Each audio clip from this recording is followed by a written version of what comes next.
start to put tension on my string drawback, I was like, okay, I'm gonna smoke. It's him. You can look at the horn till he's dead. I'm in the zone. Let the arrow go is perfect. So when they lose their front shoulders, that's how you know they're smoking. Went about 5-10 more yards. He probably went 20 yards total. Tipped over, tried getting back up. I saw him pull up. We rushed 4 meters rods that night. We got like 156 and something like that. And then the next day we came out to 163 even. You're listening to the White Cat Outdoors podcast, bringing you to the table where we talk about the outdoors.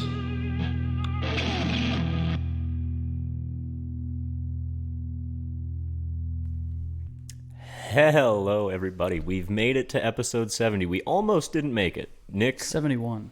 Ah, shit. Last week was 70. Last week was... You even told me right before. I did and tried to help you. Play games, that's what happens. 71. Sorry, everybody. But it almost didn't happen because Nick's a bum and decided to go to the hospital for a couple of days. Yeah, we tried. On the day that we record, too. I tried telling him, get me out of there, but... When Tom texted me that morning, he's like, hey, we might not be podcasting tonight. Nick just went to the hospital.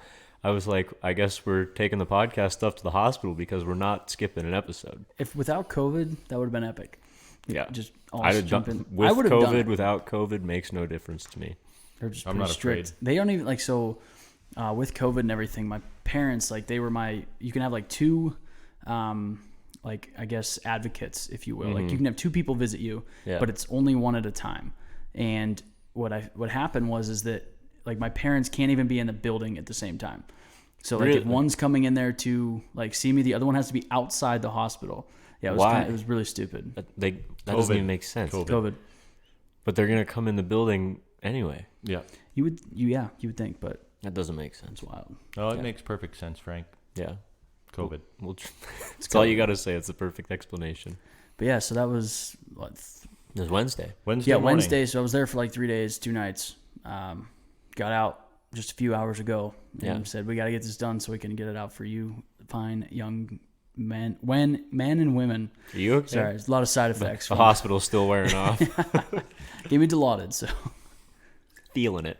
yeah, for sure. Yeah, I could sense some pain meds in the texts you were sending. Were they pretty solid? No, they were just a lot of misspelled words. As one, that does happen. Yeah, but He was probably mixing them with alcohol since... that's why he was in there. Yeah, exactly. Huge alcohol abuser. Yeah, that's actually, I'm going to go for the record, that's not why I was in the hospital.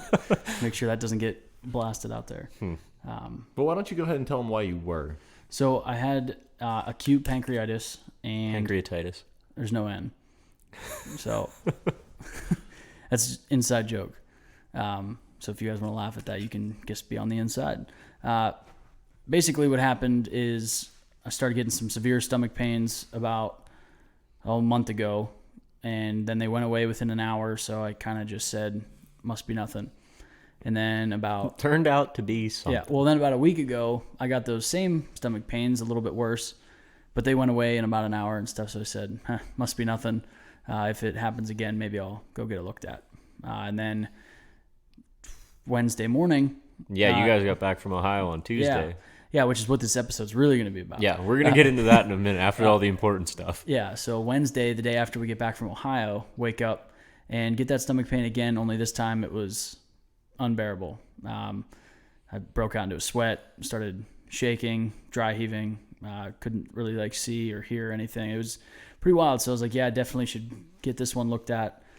Turns out I had pancreatitis, and they found out, due to my blood work and everything, which, to have it due to alcohol, it's got to be 20 years of abuse. So that's really off the table. They said, according to my blood work and everything, obviously it had nothing to do with alcohol. Gallbladder, your gallstones is the second most common. And my gallbladder was totally healthy.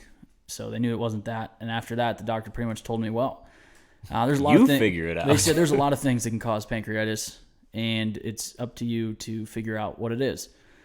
So Do they pay you for figuring it out? No, I don't even have to go and get my degree or anything. Wow. So basically, I just have to log everything I do when it comes to exercise and eating habits and basically everything, and see if it happens again. I really hope it doesn't, but The only difference is like they shut my digestive system off for like 2 days and just kind of let everything chill.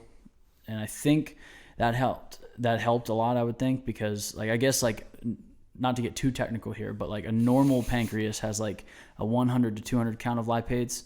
And when I got in there Wednesday, mine was at like 22,000. So not 2,200, 22,000. Yeah. It was literally off the charts. I can't find any charts that go that high.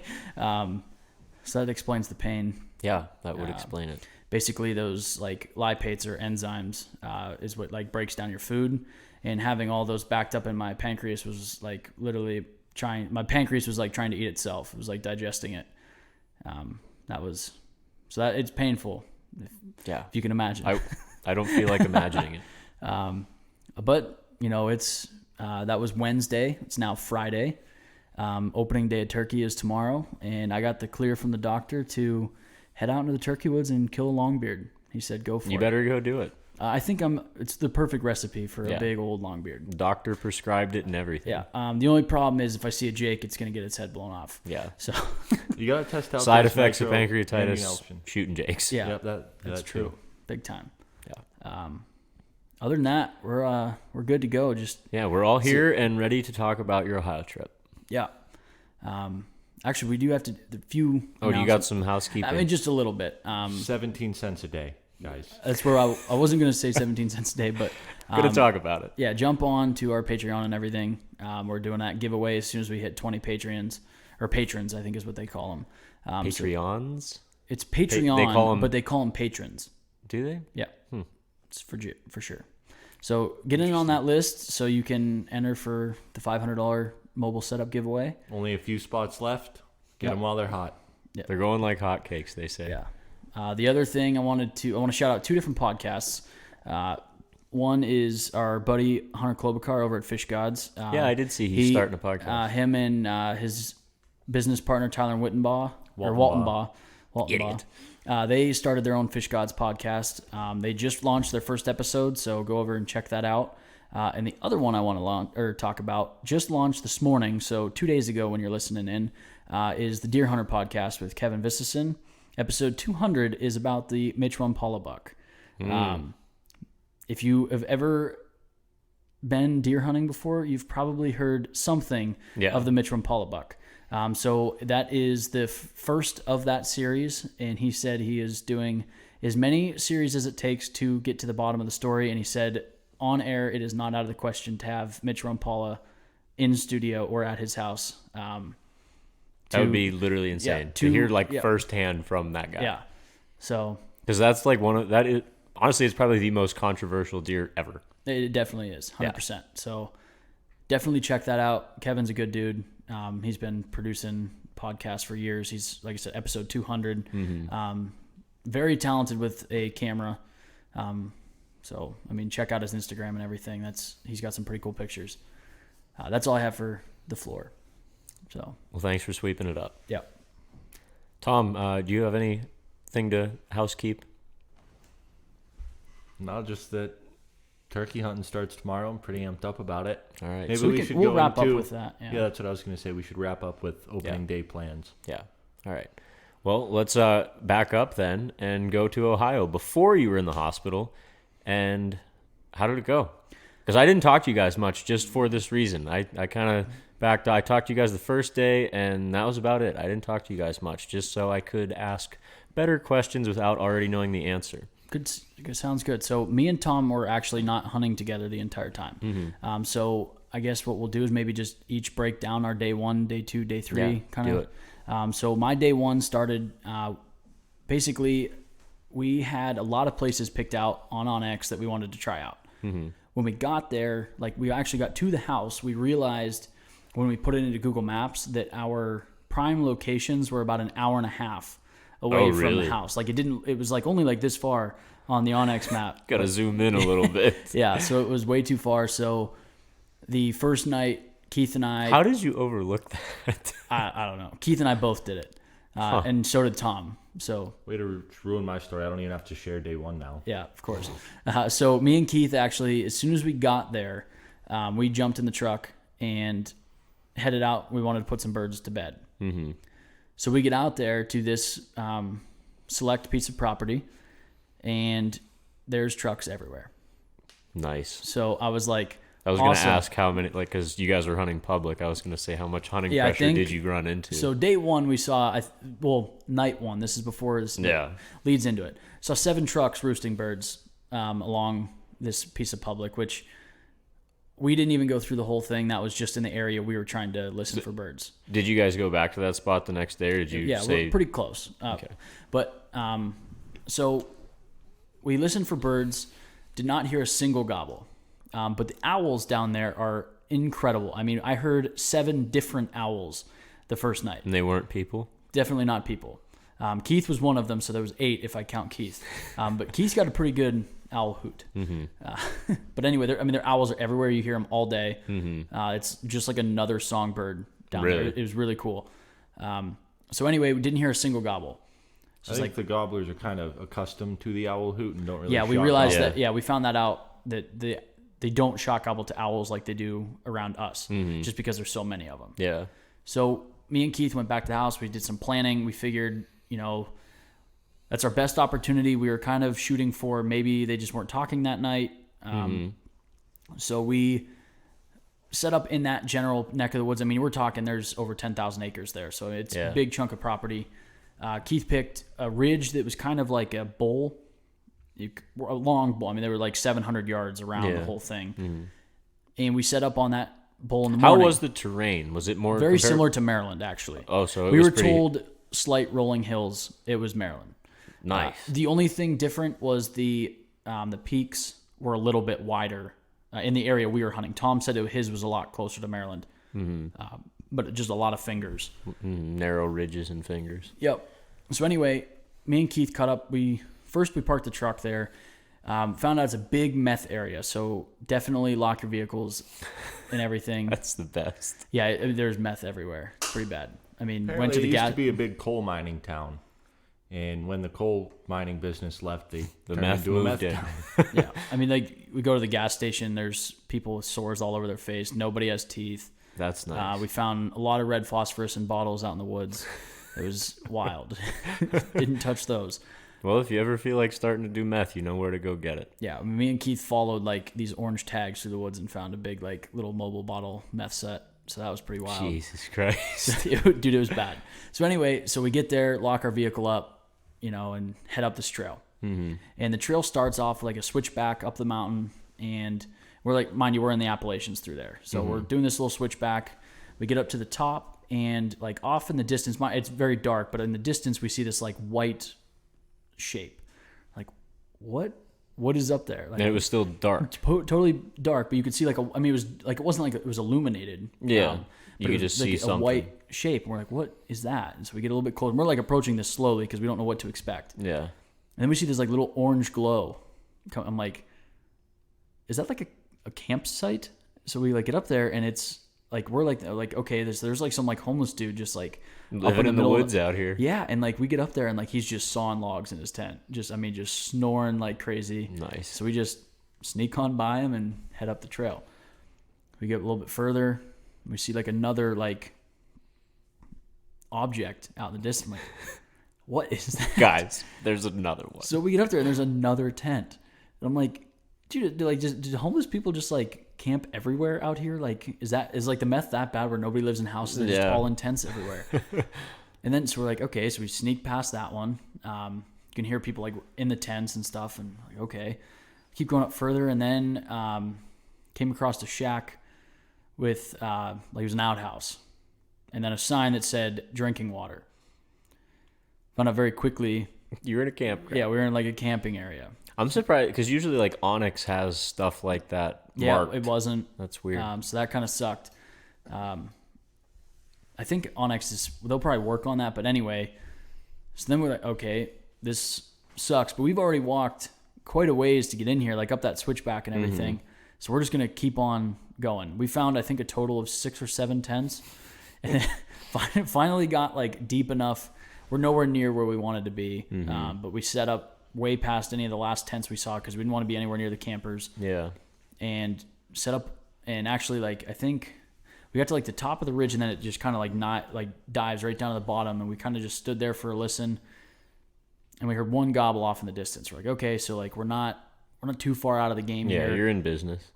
You know, we don't really know what the terrain's like. It's still really dark. Why don't we just set up here? So we, you know, got down the hill. I set up my hen decoy, and you know, as it starts getting lighter, we start hearing more and more gobbles, and then all of a sudden we get probably 3 gobblers that light up that are, you know, inside 200.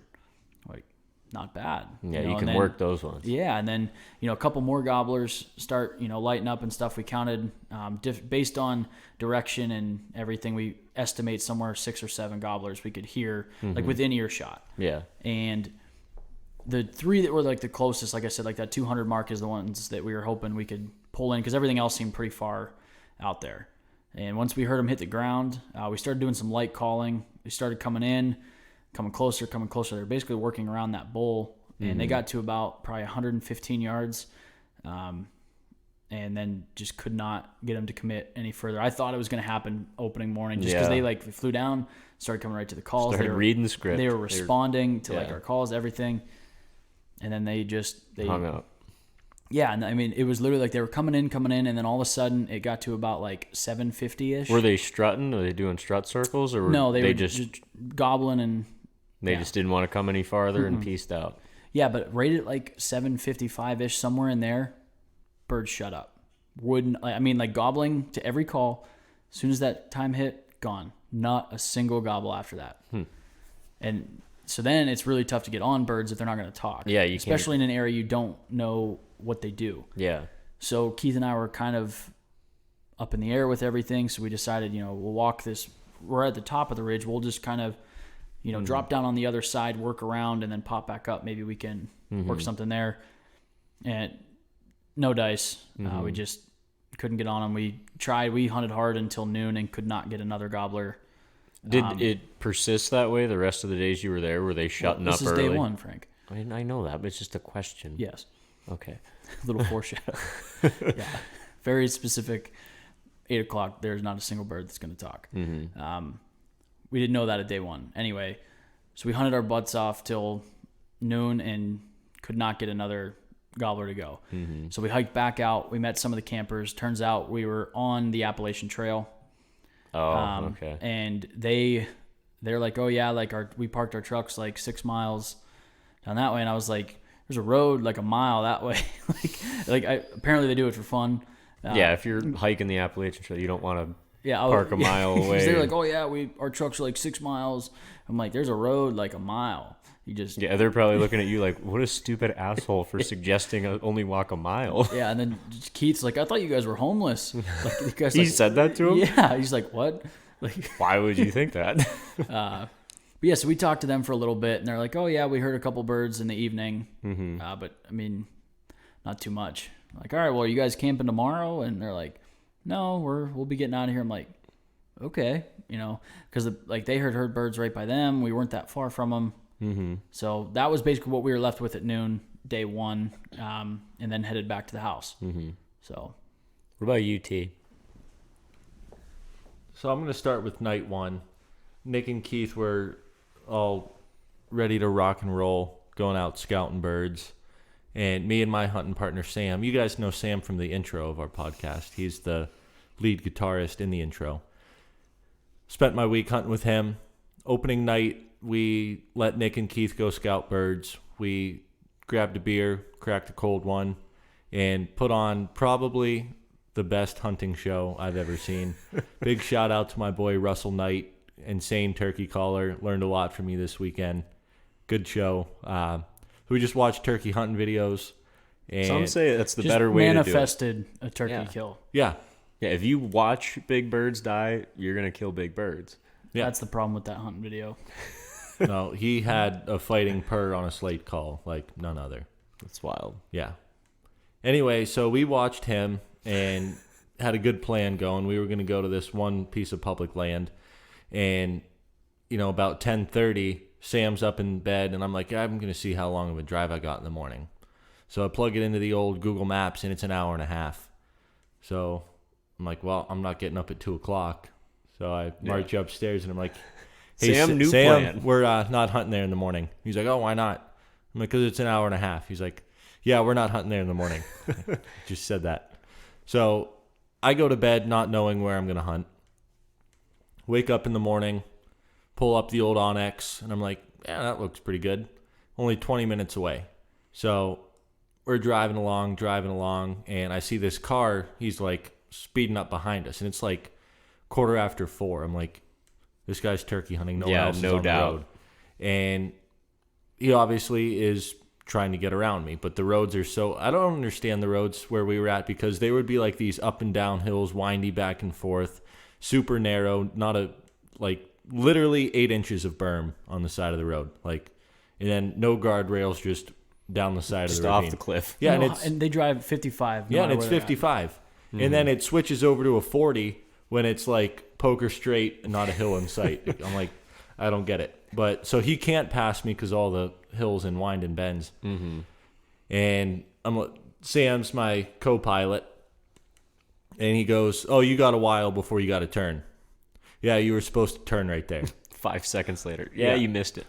So this guy goes down the turn, and I see him take off up into the woods like a bat out of hell. I'm like, yeah, that's right where we're trying That to guy go. just stole our spot. So And you look like a dirtbag if you turn, like the guy's behind you, you turn around and follow him. Yeah. yeah. So what did we do? We turned around and we followed him. But I didn't drive way up into the woods. I parked right at the trail opening. Mm-hmm. And me and Sam were like, all right, we'll just park here on the side of the road and walk in. And Sam's like, I think you can drive back. I'm like, I don't know. I don't want to be that guy. Mm-hmm. And then another truck pulls in and just drives right up into the woods. I'm like, yeah, we're driving. We're going to be that guy. Well, it turns out you're allowed, but I didn't know that at the time. And then I saw 2 people do it. I'm like, oh, We're doing it. We're doing it. So we drive up into the woods, and we get to, there's like a little parking lot, and there's like 3 trucks in the parking lot. And I'm like, all right, I'm not hunting here. So we keep driving up the trail, pass another truck, pass another truck, pass another truck. I'm like, oh, this place is really loaded. We're just going to drive as far back as we can and get to the end of the trail. So we get to the end of the trail, truck parked there. I'm like, well, I can see him walking in on this side of the trail. We're just going to go in on the other side of the trail. Sam's like, sounds good to me. Get out of the truck, load the guns, start marching our way. We walk the edge of this ridge probably 200 yards, so we're quite a bit away from the trail. And mind you, I don't know what the deal was, but the leaves were like knee high. So it's like a herd of elephants walking through the woods. Nothing quiet about Mind it. you, it's been like a drought. Like it was super loud Really? in the woods. You're not sneaking anywhere. You know, there was so much undergrowth, like briars everywhere. It was bad. So we're like, I think we've made enough noise. Let's just Let's sit just down. park it. So we sit down, and it's just starting to get light, and we hear a gobble way off in the distance. And I'm like, Sam, we got to move in on this bird. And he's like, yeah, I agree. So we move like 100 yards, and we sit down where this like finger comes out into the ravine. Mm-hmm. And we're sitting there and hearing this bird gobble. And I'm looking around, and I can't shoot. Like, it's so thick. And I look at Sam. I'm like, buddy, we got to get closer. Like, It wasn't light at this point? no, it was just getting like birds just started gobbling. Mm-hmm. So he's like, I don't know, man, like that bird's close. I'm like, oh no, we can move in on him. And he's like, it sounds like it's like 100 yards away. And I'm like, no, it's like 300. And so he's like, all right, let's move in. So we move in, mind you, not very quietly, trying to be as quiet as possible, but it's impossible. And so we move in, and I'm like, all right, I think this is where we want to be. It's a little bit open, can shoot. And we sit down, and the birds just quit gobbling. I'm like, man, I hope we didn't spook it. And like 45 seconds later, he gobbles, and he's like right there, like directly across the ravine from us. And we're like kind of basically eye level with him, with how steep these ravines are. Mm-hmm. And I'm like, oh wow, yeah, we moved right in on him. So there's birds gobbling 360. There's probably 7 birds within 100 yards of us. Like, it was, I don't know how we didn't blow anything off the roost day one, but that's how it went. And watch these birds pitch down out of the roost, and I was good. Didn't call on the roost at all. Waited till the birds flew down, and then started talking to them.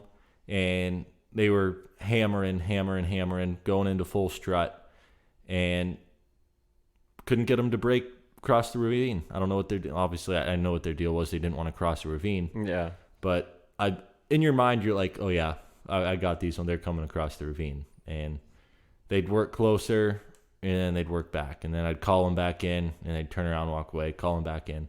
So we monkeyed around with them for like 2 hours before I'm like, obviously they're not coming. Yeah. So I just let them walk away, and they gobbled the whole time they were walking away. So we're like, wow, like day one, not a clue what we were doing, no scouting, nothing. And that's the morning we had like, that's a damn good morning for not Yeah. knowing where the hell you're going. Yeah, so we're all amped up, and so we back out of that area, and we're like, okay, we know exactly where these birds were roosting. And actually, let me backtrack a little bit. Got a little side story. We're sitting on the hill. I'm working these birds, and Sam looks over at me. He's like, here they come, they're coming down the hill. So I'm looking, and it's 2 deer. I'm like, Sam, those are deer. He's like, oh yeah, I see that now. That's my bad. And Close enough. so we watch. I thought you guys thought you spooked the turkeys. Can you let me finish your story? Oh, okay. Yeah. So we watch these Arnold Schwarzenegger. Can I finish one damn story? watch these turkeys go up the hill, deer come down, and so we watch them, and then we're like, all right, we're gonna get out of here. So start walking. I'm like, I want to mark where we were at and where these birds were at, so we know how to get to them tomorrow. Mm-hmm. So we kind of walk down the edge of the ravine and get to where these birds were roosted, and so I put my pin location where they were at, and Sam looks at me and his like heart stop. He's like, we just busted them up the hill. There they go. And I'm like, trying to look. I'm like, are you sure they were turkeys? And he's like, 100%, not a doubt in my mind. Bet the farm. And I'm looking, and I see 2 white tails going up the hill. I'm like, Sam, those are deer. And he's like, oh yeah, I see that. I'm like, Maybe they were deer. but it's not all bad, because like 30 seconds after that, we're walking back up the hill, and I put my hand out and stop Sam. I'm like, Sam, there's a gobbler right there, full strut, like 100 yards. And he's looking, he's like, that looks like a stump. I'm like, no, that's a gobbler. And No so doubt. he sneaks down the edge of this ridge, and he gets a different angle on it. It's a stump. And throws his hands up. What the hell are you doing? So anyway, we back out of that location and drive around the road, get back to the same point or the same location of where we were at, just a different access point. Mm-hmm. And Tom, what are you doing? Got a Snapchat from Joe. It's a long one. Oh boy. yeah, it's gone off like for 45 seconds straight. Both mine and Tom's is going on. You were yelling at me for not having my phone off. Well, my phone's off the table. You can't hear it. Anyway, so we drive around in the truck to kind of the same location, just a different access point to where we could access where these turkeys were roosted without crossing the ravine. Mm-hmm. So we walk in, and we're like, yeah, this is where we need to go in tomorrow and set a point there. And I'm like, we just got to get to this point and then get up to the top of the hill, and we'll be in the money. So we back out, like thinking, like, do we even go hunting tomorrow? Like it's not even fair. Like, Yeah. I might just sit home because it's like a guarantee. Mm-hmm. So we back out of the woods. That ends our hunt about 10:30.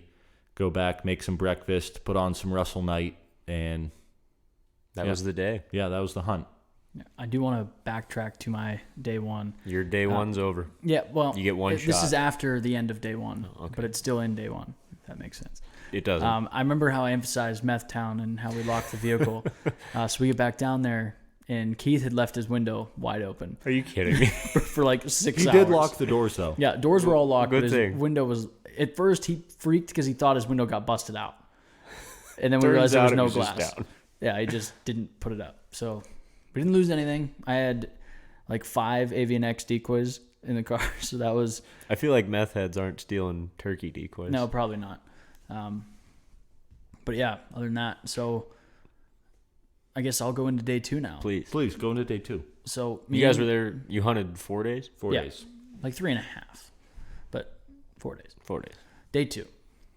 This is Sunday, and Keith and I, because of where we saw those birds in the morning, decided, it was on like the other side of the bowl where they were roosting at. But basically we decided we were going to go, because the campers were gone, we could sneak in below where the campers were and get right to where those birds were. Did you still have all the hunting pressure the second day?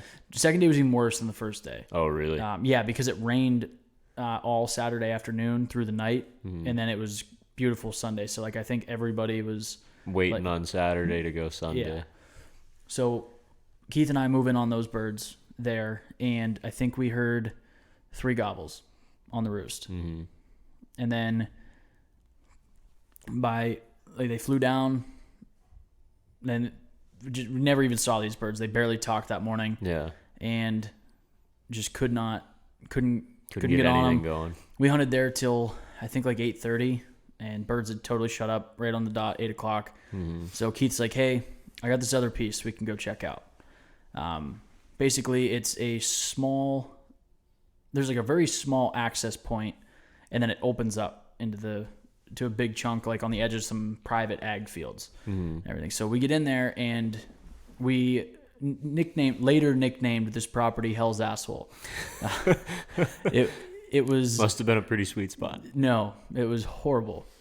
It was literally all I don't know what those trees are that have the big thorns. Cockspurs? Yeah, must be. Yeah, the entire property. They look kind of like an apple tree, but there's just nasty. Yeah, they're called cockspurs. Yeah, so this entire property is, loaded with them. Loaded. Everything is cockspurs. You can't even, your gun cannot be on your shoulder. You're on hands and knees through most of it. That's nice. The whole property is and Keith keeps looking at his Onyx. He's like, oh, just, a little bit further, it's going to open right up.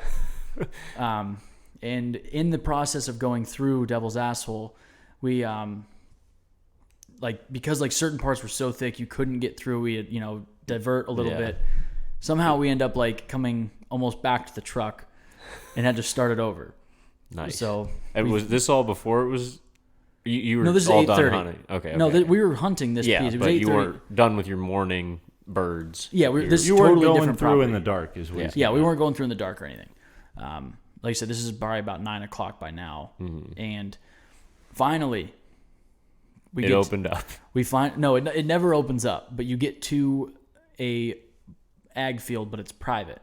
And now we figured, because it rained all night, these birds have to come out to these fields. Did the public border it bordered right up to it. Okay. And there was I guess there was some small 15-yard openings right on the edge. So enough to where if you could get a bird over there. You could get a bird. If you could call a bird across the line, you could kill it.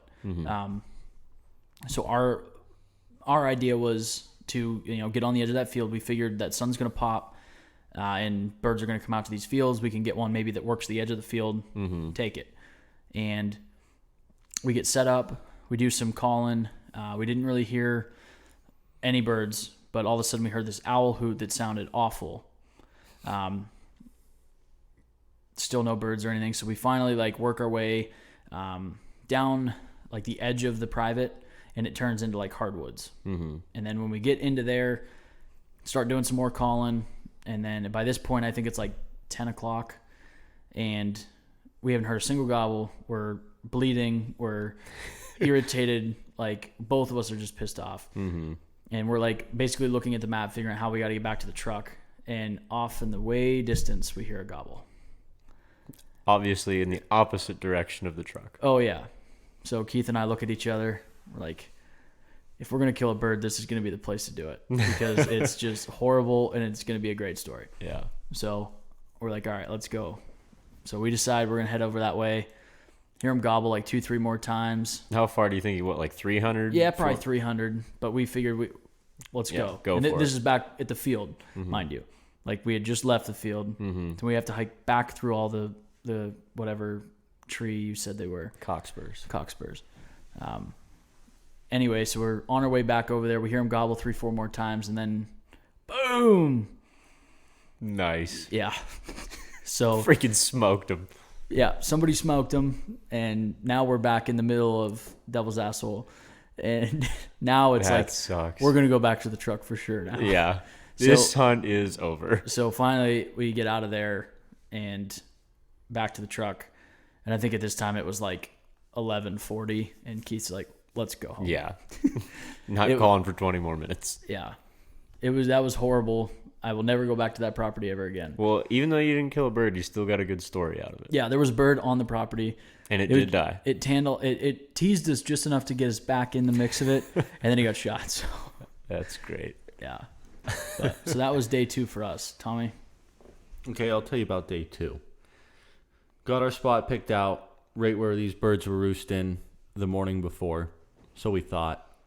And we get up to where I marked my location where we need to climb the hill, and we're climbing the hill. Everything's looking good, and I'm pulling up my Onyx map, and as we're climbing the hill, in my mind, we should be getting closer to where I marked where the birds were roosted the night before. But we're getting further away. And I'm like, Sam, something's not right. He's like, no, you just got to get up to the top of this hill, I'm sure. So we get up to the top of this hill. We're like 800 yards from where we were the morning before.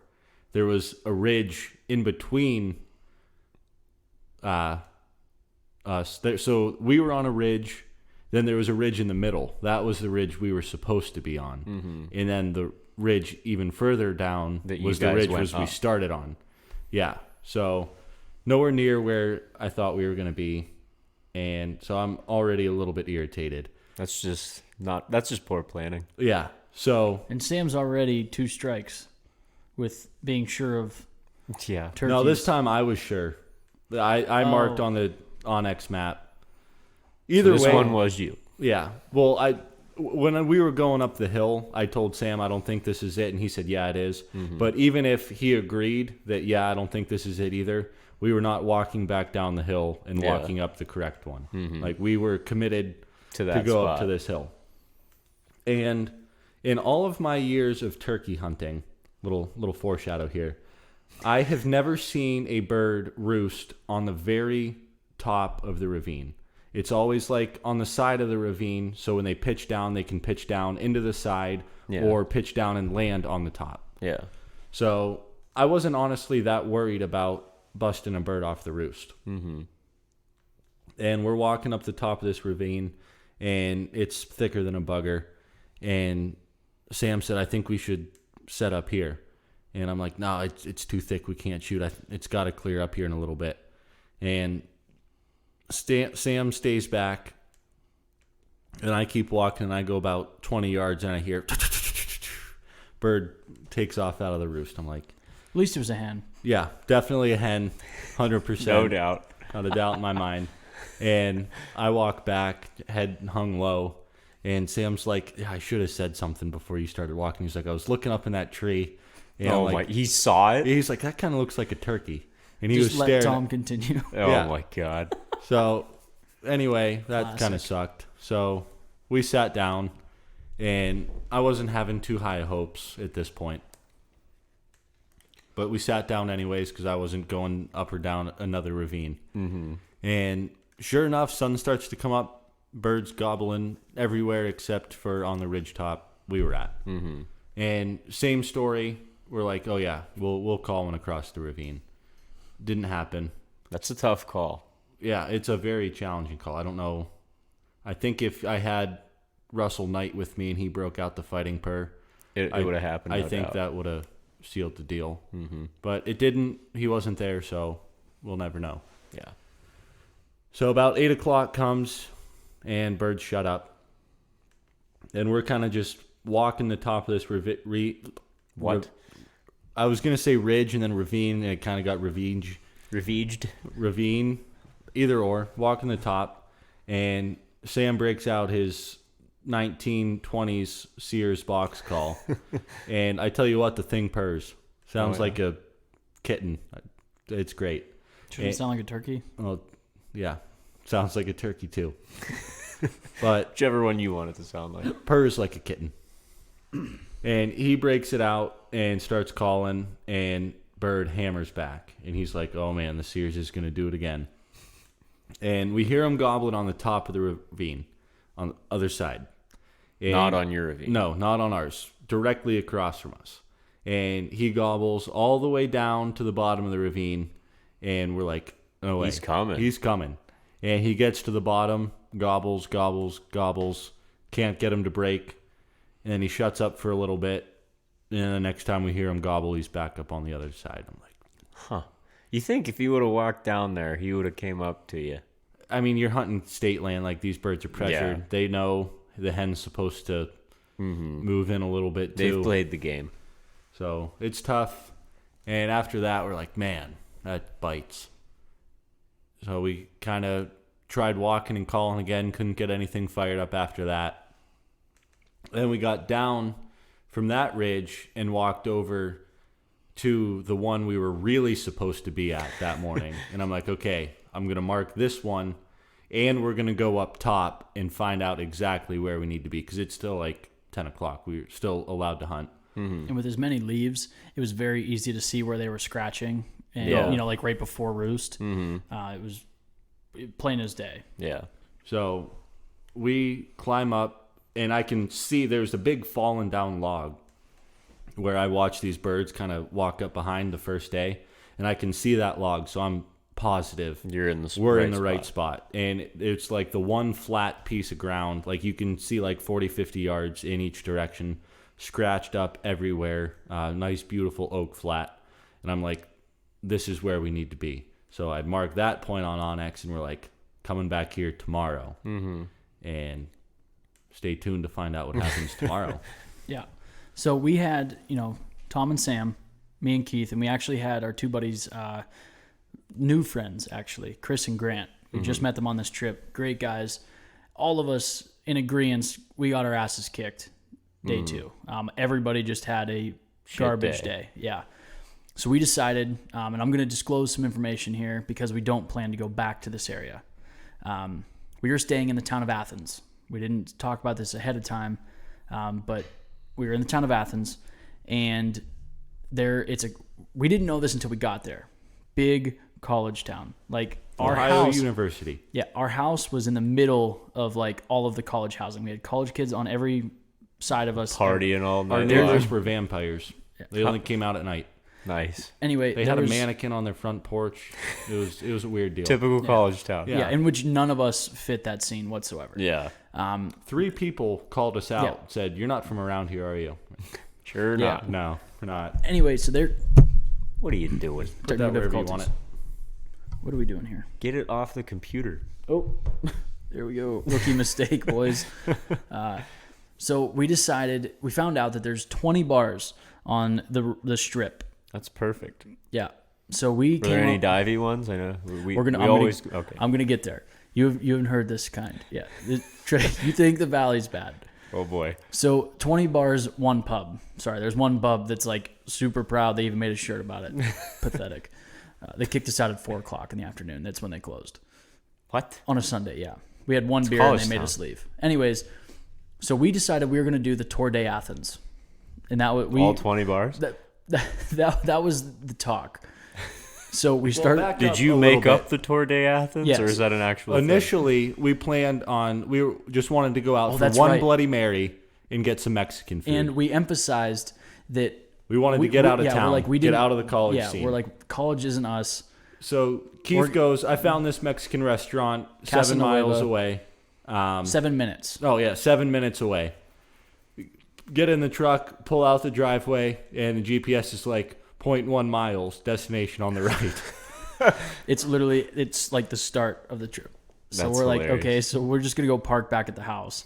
So we whip around the block, go back up to the house, go back down there, and they shut their dine-in off at 4 o'clock. We're like, does this whole town shut off at 4? Except So the we're bars. so now we're just on our phones like, okay, we've already parked the trucks. We're staying in the area. Yeah. Let's find a place that's got Bloody Marys. And we go to the pub. It's just the pub. We get in there looking, they had Bloody Marys, and they're like, well, we close in like 20 minutes. So No, she was not that polite about it. Very rude. Very- We close in 15 minutes. Like, all right, so we get weren't a getting Busch blood. Light then. Yeah, she wouldn't give us mixed drinks, so we all just got Busch Lights. Headed out. Huh. So then we decided to go up to the top of the strip, and that's the first place it's called the J Bar. We called it the gay bar.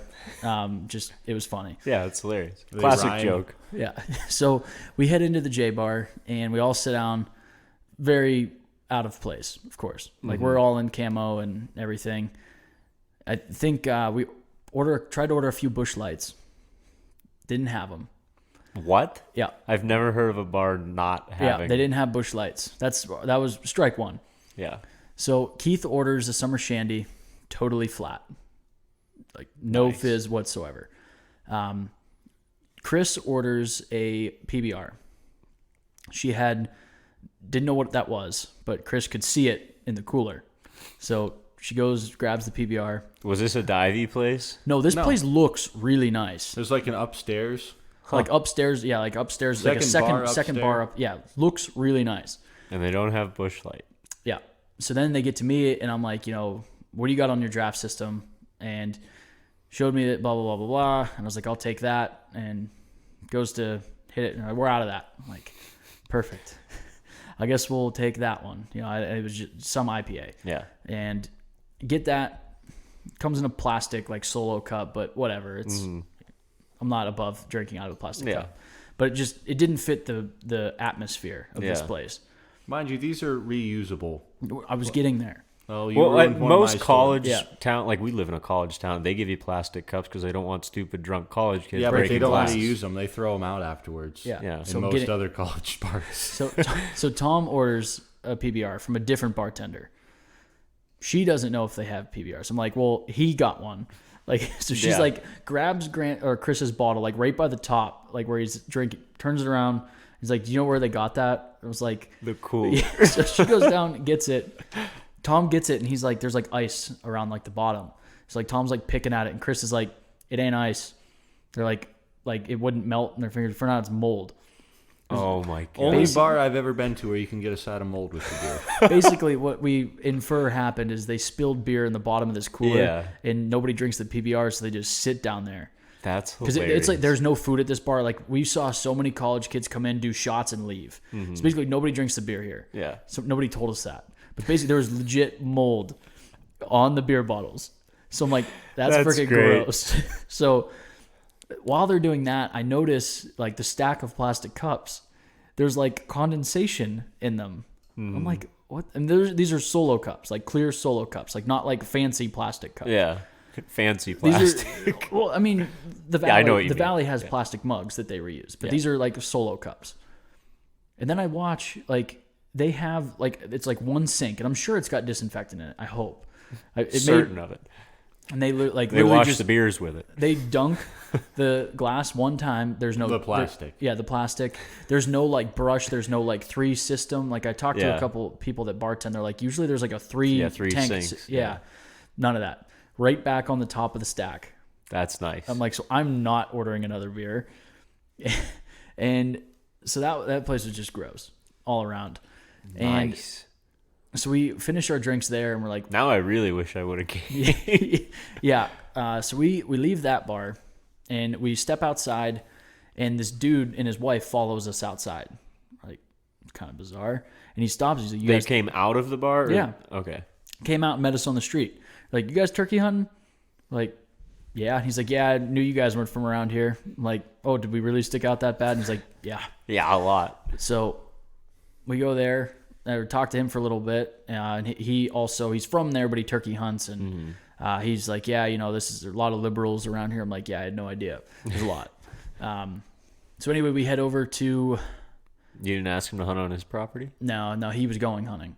Him and his wife both. They hunt state land as well. Yeah. So we ended up, I think, over at the Overhang was the next bar we went to, and that bar really nice. And I think No mold? No mold. Mold free. So had a good time there. Bunch of tons of college people like everywhere. Keith's at the one end of the bar, and this group of college kids comes up, and they're just making small talk and stuff, and they're like, so what are you guys here for and stuff? And Keith's like, oh, we're just down here to turkey hunt. And they're like, okay, left, like walked away from us immediately. Really? It was that bad. Huh. We're like, well, that's weird. Like, apparently this isn't the bar to talk about turkey hunting. Apparently not. Jesus. So we finished our drinks there. Like I said, we just had like one as like each bar we were going to. Then at this point, Tom's like, I'm ready to play some pool. There's one bar on this entire strip that's got pool tables. It's called Lucky's. So we go into Lucky's. They got pool tables, but they suck. I mean, there was like, like pilling on your shirts. Yeah. Like when you wash. That's how the felt was? Yeah. It's Nice. horrible. The pool sticks were like children's sticks. But it was only 25 cents to play. So Can't complain about that. yeah. So there for a little bit. Basically, I don't want to drag this out too far. Essentially, we never got even close to hitting all the bars. I think by like 9:30, Tom's like, I'm going back. I have to hunt. Yeah. And me and Chris ended up at a breakfast diner and we were back at the house by 10:30. So we did not finish Tour de Athens. We only hit a few different bars. But we had a good time in general. And just I had When to you go to shit bars like that, it gives you something to laugh about the rest of the night. We could not believe like how disgusting the J bar was. I like dive bars. Yeah. This was Too disgusting. divey. But like it looked nice. That's what's. I know that's wild Yeah. that it looked nice, but The bartenders had no idea. Like Sam ordered a Jameson on the rocks, and the girl just like put a few ice cubes in the glass, dumped it in there. Like there was like no rhyme or reason to the pour or anything. He ordered another one from another bartender, and she's like, "Hold on one sec." Like goes over to the other bartender. She's like, "How much did you give him?" And she's like, "I think I counted 6." And like they had no clue. clearly not Like bartenders. when he ordered Jameson, she had to like stand on the bar to reach up and grab it off the shelf. It was Jameson was top shelf in this place. Nice. And like they didn't like people don't drink Irish whiskey in that bar. It's Yeah. all like I kept hearing people Vodka ordering. shots. Yeah, it was all like orange, like it was screwdrivers and like wet T-shirt shots, which I guess I don't know what those are, but I don't know either. he said. Anyway, so we all made it back pretty early. I mean, I had fun, but it was very quick. We realized this is not our Yeah. it was not our cup of tea, and We we came all, here to hunt, not drink. Well, yeah, that too. It was like Yeah. we have to hunt, so that's how we, I guess, like kind of blew off some steam after everybody's crappy day. second hunt. So day 3, we'll jump into that. Keith No and I- one was hungover. really wasn't. I mean, a little bit, but not too bad, really. Yeah. And so we set the alarms. We've been getting up at I think like 3:45. So set the alarms up at 3:45. All of a sudden, we're downstairs, sipping coffee, and we just hear like a car that is just, redlined, just like getting louder and louder and louder. And all of a sudden, we hear police sirens. Mind you, this road that we live on here is like, it's 25. It's right next to a cemetery. Cars are parked on one side. So it's not like 2 cars, when they have to pass, like you jump down real slow. Yeah. This car comes through, had to have been doing 80 miles an hour. 2 cop cars right behind them. We hear like squealing tires, ripping around. There's like 8 cop cars outside, totally blocks off the entire town. And we're like, how are we supposed to get out of here? Like we're trying to turkey hunt. Yeah. And there's like cops everywhere. They're blocking roads, trying to find. Like we saw the next morning, there was a guy with his bumper missing, like must have hit a car. Long story short, we got out of the mess. Just basically had to go way on the outskirts of town and come back through and got out of it. And then That's a good start to the morning. yeah, so then that was our caffeine adrenaline jump for the morning. So me and Keith decide we are going to set up on those birds we have been hearing in the same spot the first 2 mornings. We get in there, those birds are not there. All of a sudden we start hearing some gobbling way off in the distance. Now mind you, we're at like the top of this ridge. We start hearing this gobbling, all of a sudden we realize like that's 700 yards, like the way a crow flies. Like because you're at the top, you can hear that far. Yeah. And you we- got to go up and down. And It's like a mile and a half around, like we mapped it out. And so Keith and I are looking at it, and basically we could see some fog rising. So we knew like there's a pond down there. So we look at the map. Okay, yep, that pond's there. So that kind of was like our point of reference. We knew that the birds were up on the ridge directly behind the pond. So we decided, you know what? These birds aren't talking over here. Let's just beat feet down there. We just start hammering down the hill, and we'll just try and get up on those birds. yeah. We get all the way down there, get down like just below the pond. Keith's like, all right, let's give out a few clucks, a little bit of yelp, and just see if these birds will answer. We'll see which way they're going down the ridge. Gives out a few yelps. Hear the gobble. It was behind us, right where we were. He gave you the loop. No, it was. A different bird? It had to have been, because there's no way like the birds covered 700 yards. Like they had just hit the ground. Like there's no Yeah. a different bird lit up. So now Keith and I are like, so What do you do? which ones do we go after? It's like, well, we know the terrain over here. We've never stepped foot over there. Let's just go back. So we found a trail, worked up that way. We actually worked that bird for quite a while. We never located, like never saw him, but I mean, was right around probably that 100-yard mark. It's just the way that the ridges and everything are. It's so easy to sometimes be you that can't see. close and not see him. But then at 8 o'clock, it totally shut up, and Same old story. yeah, I mean, did not drag it out. It basically didn't. No more action after that. So So morning 3, we get up right to where we want to be. Were you in the same spot again? But on your point that you found and The day before? Yeah, like where we actually wanted to be Yeah. day 2. Yeah, we actually got there on day 3. And it's looking good. There's scratches. 360. I got the decoy out. Sam's looking at the decoy. I'm 180 Sam, looking the other way in case they sneak up behind us. And it's looking good. Starting to get light. Not a single... Well, I shouldn't... There was not a gobble close. Like, we could hear birds gobbling, but they were like 500 plus yards away. Yeah. And I'm like, what the heck? These birds were right here yesterday, like, or 2 days And the ago. day before. Yeah, like, why aren't they here? And anyway, we're like, they got to come here at some point. Like, there's scratches everywhere. They got to come up here and eat acorns and strut. It was a perfect strut zone. We're like, they got to be here. So we're sitting, and Sam taps me. He's like, hey, there's a guy coming up the trail. I'm like, shit. So Sam kind of waves, and the guy waves back and turns around and heads back down the trail. And like 20 minutes later, I'm sitting there starting to doze off, and I hear this ungodly loud crow call. And I'm like, there is no way that is an actual crow making that noise. And I turn around and see this guy wailing on his crow call, and there's like spit flying out the end of it, like his face is turning purple. Those veins, was he? like 20 yards. Oh, he walked right up on you. Yeah, like those veins on his temple are popping. I'm like, so he basically turned around. to no, walk different guy. Oh, this is a different guy. Different guy. Yeah. Different guy. So I'm like, wow, I've never really hammered on a crow call like that before, but maybe that's what I'm doing wrong. Yeah. That guy knows. So now I'm like a little bit irritated. And 5 minutes after that, another guy comes up the trail. I'm like, yeah, This Sam, is we're not going the to spot. find a new spot. This isn't it this morning. And he's like, yeah, I agree. So walk down, get back to the truck, and we're like, you know what?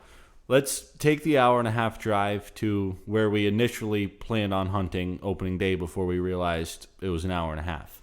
So we drive, and it actually took us through West Virginia and then back into Ohio. And it was an hour-and-a-half car ride, but me and Sam both, for like whatever reason, this car ride did not end. It felt like 3 hours. It was awful. And we get to the spot, and we're like, all right, this is looking good. Because you walk in this trail, and it's like some nice open pines on either side of the trail. Everything's looking good. And then you get like 100 yards into the woods. Pines disappear, and then it's just thick as can be. Like, you can't see more than 5 yards into the woods either side of the trail. Like, it's nothing but lavender bushes and pine trees and briar patches and everything. Just you can't see a thing. So we're like, this is neat. Maybe it opens up a little bit.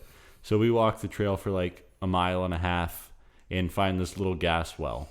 And we're like, oh, we'll sit down here in this gas well and call and see if Oh, so you anything- guys still had time to hunt? Yeah. So we called for like an hour, and nothing came out to the gas well, and it was like 12:45, and I'm like, yeah, I'm calling it a day. And he's like, yeah, I'm with you, bud. So we hike out of there, and we're kind of let down at this point, like 3 days of hard hunting. Yeah. And keep getting the run around from these turkeys. And we're like, you know what? Tomorrow we're just going to go right back to where we were day one. That's where we heard most of the birds.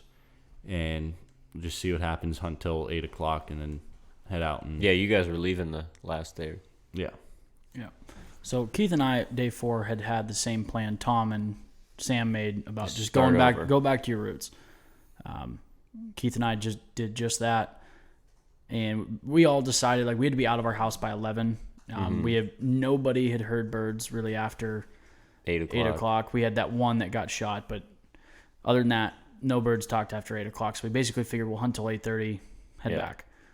Keith and I jumped in. Same routine. Birds gobbling.